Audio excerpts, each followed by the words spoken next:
Hi, I'm Karen Simmonds, and I'm going to talk about crying babies and how to help them, how to listen to them well, and how to soothe them.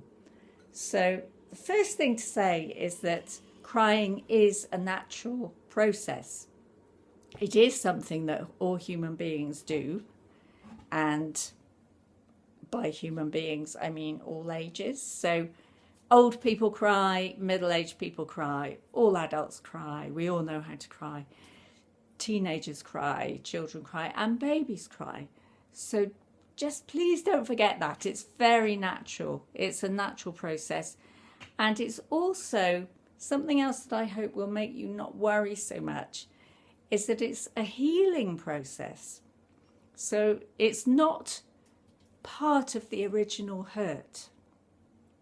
So if you can realize that and remember that a hurt happens and then the crying happens, and the crying helps the process of healing. So you don't need to be worried about the crying, because the crying isn't the hurting. The hurting happened. The hurting happened before. The hurting happened first. You know, whether it was a physical hurt or an emotional hurt, whether it's whether your baby was hungry or had been hurt in some way, or whether they were upset, they were missing you, or they were wanting company, or they were needing comfort. The hurt happens first.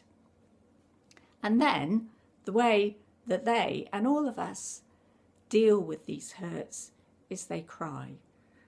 So it's part of relaxing the body, it's part of allowing that grief and that hurt to go out.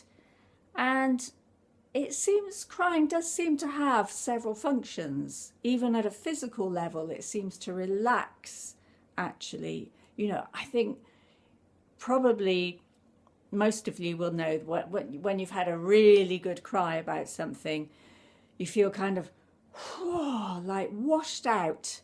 And you might even, if you've cried really strongly for a long time, you might even go and lie down and have a sleep. And that's then another part of the healing process as well. So I think if we can remember that with our babies, and remember that babies need or do much better at healing when you can give them your attention. And you might not always have time or energy to give them attention, and that's fine. You can say to them, I'm sorry, I haven't got the good energy to give you now, but I will give it to you later. And then you know, and they will pick up on your tone of voice and what you're saying, and they will be reassured by something that you're saying.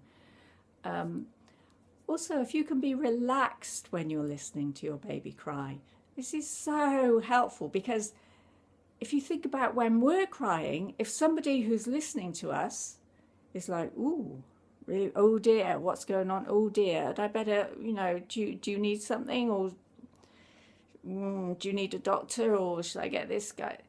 It's not very relaxing to have that somebody who's worrying about you. So it's much nicer if somebody can just be, okay, all right, would you like me just to be with you while you do this? And that's fine. I've got some time, I've got a few minutes, I can be with you. And if we can do the same with our babies, then our babies haven't got the added anxiety of dealing with an anxious adult. So they can just get on with what they need to do.